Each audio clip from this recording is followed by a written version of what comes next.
What's up mga katinik? Magandang umaga po.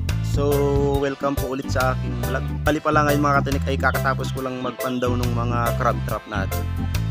So, medyo marami rin tayong nahuli sa ating pangalawang subok ng panghuhuli. Pala mga katinik yung huli ko na alimango. Simula kahapon ng umaga.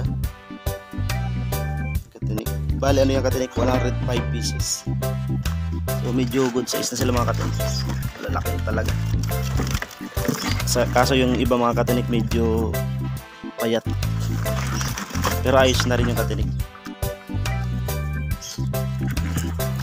Ito katinik mga talagang king crabs na ito katinik. Yan. Okay. Siguro half kilos na yung katinik. Yan.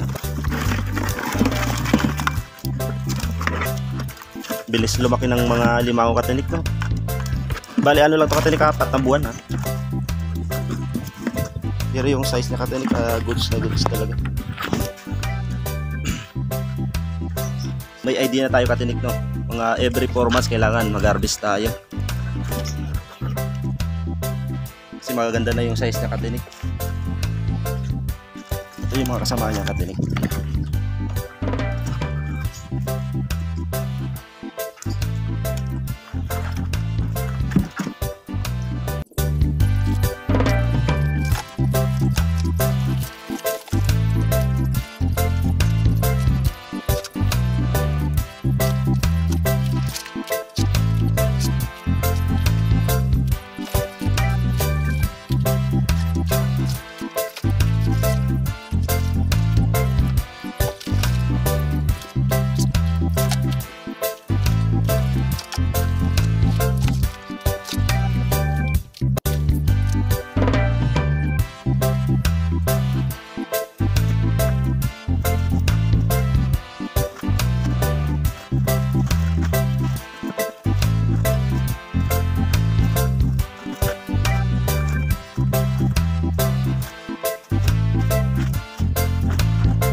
A few moments later.